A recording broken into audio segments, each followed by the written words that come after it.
Rowing is a great way to strengthen the back of our shoulders and really important for developing a lot more solid foundation for upper body strength, which is really good to improve throwing, bowling speed, and certainly with your batting as well. So we like to go with exercises, basically just one arm row is the best place to probably start. So going to this nice and supported, I usually like to use a bench. So getting down onto, if we're using the left arm, onto our left knee, supported onto this side into here like this. Okay, from that semi-kneeling position, all your weight through your legs and into your arm. This one into here, we're going to squeeze the shoulder blade back so that tip of the shoulder rises up, and then we're going to pull that in towards our waist. So in from there, keeping our neck nice and still, shoulder blade back, tip of the shoulder up, and then drive into there like that. Hold for a second, and then back down. Up, in towards our waist, and back down. Looking at it from front on. Everything nice and aligned, back nice and straight.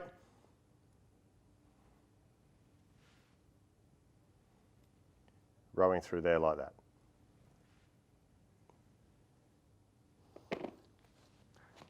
That's the rope.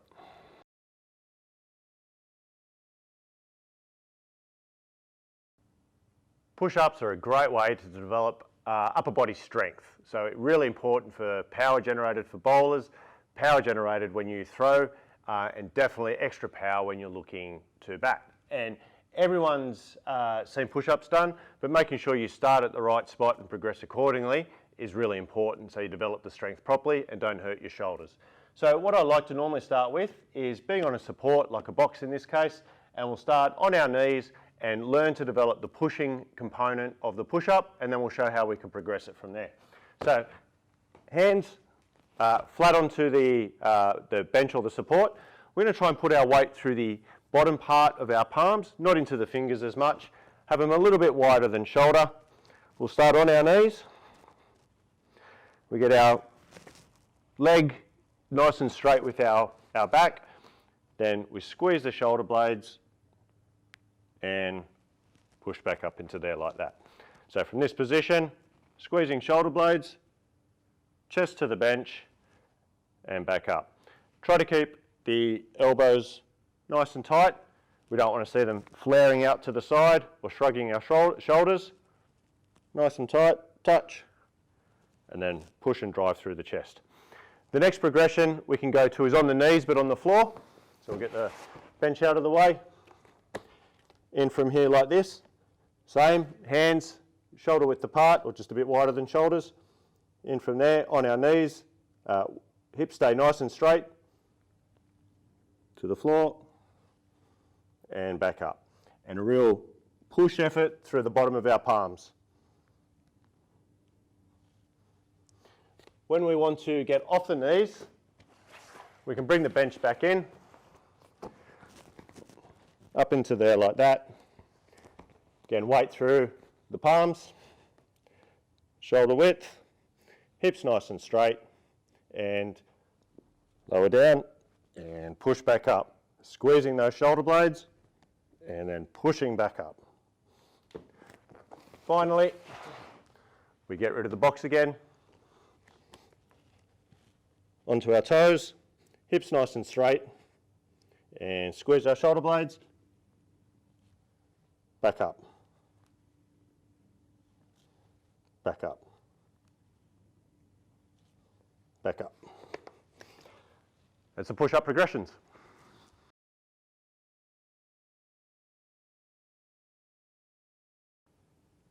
Shoulder external rotation exercises are really important for strengthening your arm for throwing and bowling. Also will help a little bit with generating some extra power for when you're batting. So I like to start with a nice light and easy weight.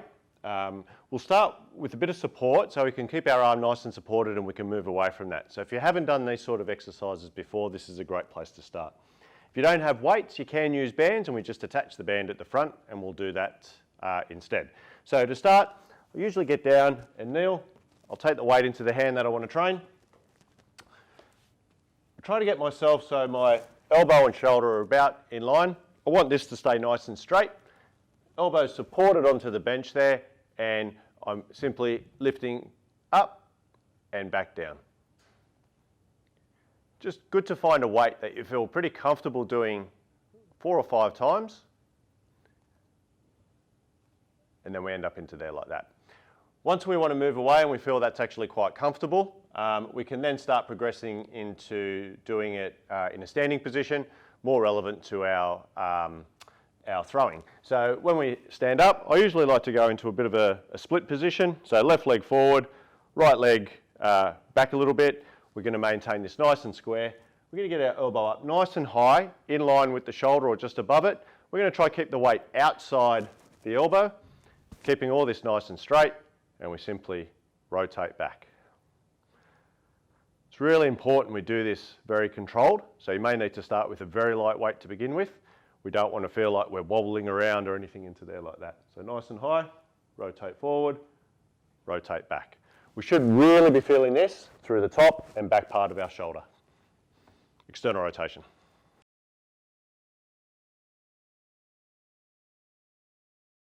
Calf raises are really good ways to strengthen the back of our calf through here, which is really important for people, particularly when running between wickets. It helps get a little bit of extra speed and can be really useful for some of the bowlers with protecting themselves as they're landing.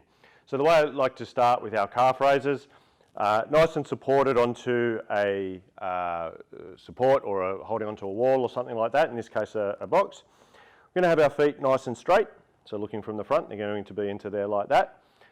Holding onto our support here, what we want to do is put a little bit of bend into our knees, and then we want to push through our big toes and lift right up into there like that. Now we don't want our knees to straighten as we do it.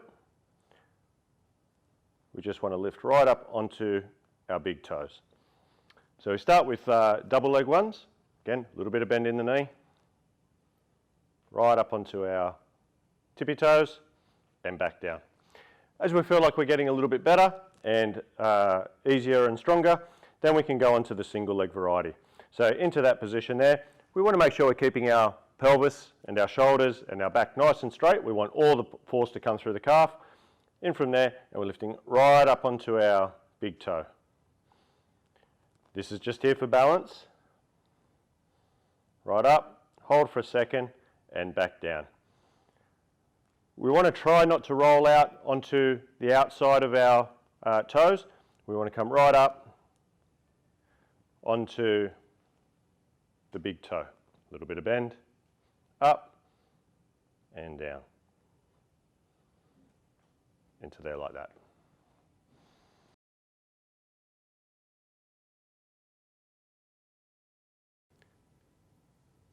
The single leg deadlift is a really good exercise for training the back of the thigh and the control of our pelvis. Really important for the bowlers through their follow through and anyone needing to stride out, particularly as they're running in the field or between wickets. So the way we'd like to start the single leg RDL, I'd like to get a bit of a support where we can pop our leg up onto there like that, so we can maintain some support and stability. We want that leg up nice and high, and we start basically by leaning forward into there like that. Okay, coming up, and you want to drive that hip nice into position there. So hands in front of us, keep that left knee, in my case, nice and straight, and then we're driving back up through the hips into there like that. So should be feeling that through the back of the left thigh. So into there, hip goes back, nice and supported, and then driving back up into there. As you get a little bit better, we can progress onto a more balanced one where we're taking the right leg up into the air, in this case training the left leg, but we may like to be holding onto something for a little bit of balance from there. So we lift the right leg up, we would have our arm in front of us again there still, and basically leaning forward, and we're trying to get our other leg up as high as we can, and then driving back up into here like this. And we want to maintain all this as straight as possible. Again, just holding onto this for balance. Right leg up as high as we can, and then coming back up into there like that. Once we feel like we've mastered that a little bit better, then we can go into completely unsupported. We'll have our both hands in front there again, all the weight onto the left leg. We're bending forward. There's no bending of that left knee, and then driving back up into that position there. So we're trying to stay as nice and straight. bring those hips right into place there, okay? Looking at it from the side, we're going to come forward. Nice and slow and controlled, and then drive right back up into that hip.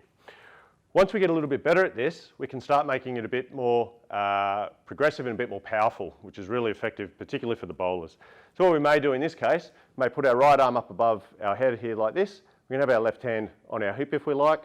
We stand onto that left leg. We lean forward again, keeping everything nice and straight. Touch to the ankle, and then drive right back up into there like that. Trying to work on that stability becomes a little bit trickier from there. But really good progression of your exercise. As you get better, then we can add in weights. So you can add in weights in two ways. In the first instance, we can add in the weight just for the first phase, the single leg deadlift phase. Into there like that, driving back up, and then we can add in the weight for when we go up above our head. I wouldn't be going too heavy on that one at the moment to begin with. But once you've got the weight coming through and developing that power to bring your leg all the way through, across, and then really driving up nice and high like that. That's a single leg deadlift into the power raise.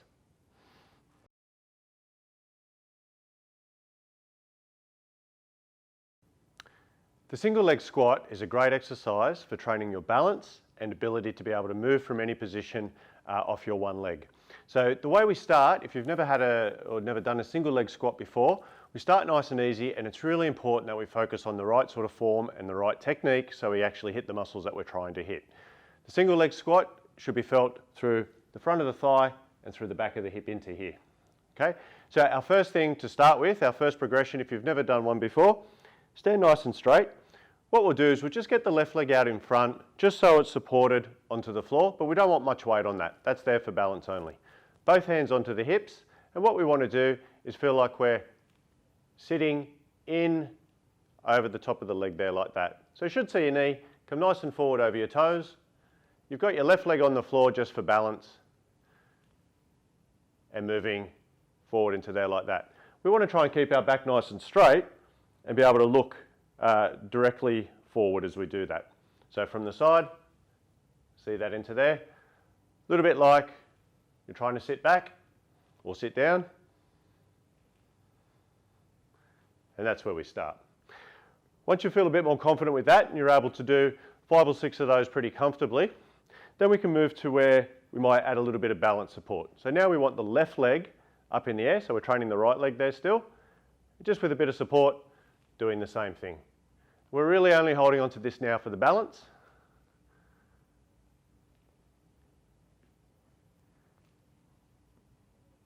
Into there like that. Once we feel we can do 5 or 6 of those really good, without our shoulders going from side to side, without having to lean forward too much, and being able to maintain that balance through there, then we can progress onto a proper single leg squat where we maintain our balance through the whole movement. Again, we don't need to go too deep. The key is just being able to control that as we sink down to there and then back up. Okay, from the side, get ourselves set, hips in a good position, let the knee and hips move and come back up. Once you can do that, then we can start adding in some weights. Usually holding the weight across the front into here like this is a good place to start. Get yourself into position. And again, there, and coming back up. When we first start our single leg squatting, really important you get that control, nice and slow, really good for batting and bowling. For the batsman, really good to be able to get that balance, particularly on that back leg. For the bowlers, you're going to need a lot of support as you come into bowl, particularly again on your back leg in through there.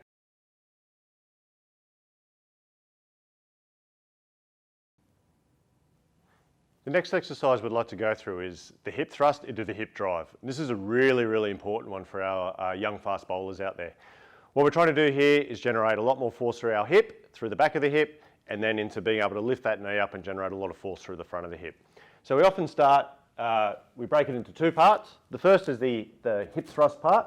So lying on a box or a bench or lounge or whatever you feel you need to, What we're into here is we have our back nice and straight, our hips bent into this position here.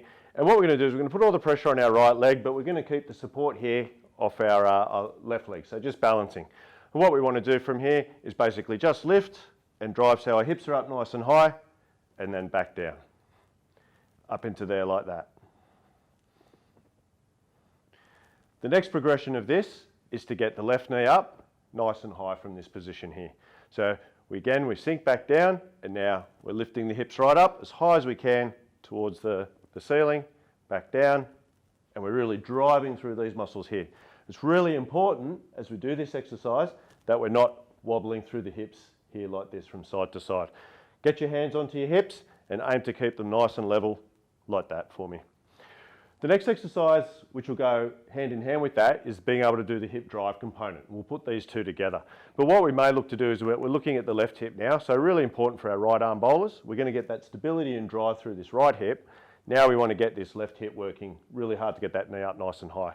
So starting in from there, we're usually just keeping the hips into here, we're lifting the hip up. Nice and fast touch, and up into there like that. And we should really be driving that through our tummy muscles through here. They should be lifting us up and driving into there. When we feel like we're getting really good control of that, then we can put the two exercises together in a nice slow and controlled movement. So we start into here, left foot's just in a little bit of contact with the ground, and then we're lifting up, get to there, and then the hip kicks on through. So right leg, left leg, left leg. In through there, right, and then left. And get a nice big power drive from there, and then the left leg kicks up into there like that.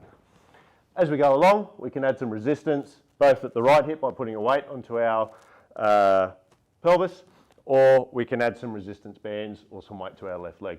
But for the time being, really start working on that control for being able to hold that pelvis nice and straight, and then being able to lift that left leg up nice and fast and high as you can, while feeling that into the backside.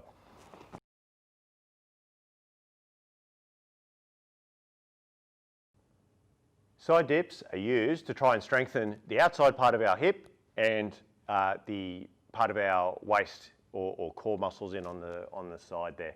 So really important exercise, again, particularly for the bowlers, but really good for batsmen wishing to get a little bit more strength into things like their pull shots. So we start with lying down on our side. So in this case, we're strengthening the right-hand side. And to begin with, we might want to keep we want to make sure we get our leg nice and straight in line with our shoulder into there. We're going to keep our knees down, and we're just lifting up and back down. Just off our knees there. Up, and you should be feeling that through the inside here. So we're trying to push hip down, hip back up, rocking back up, trying to keep nice and straight. So we don't want to be rotating and twisting around too much.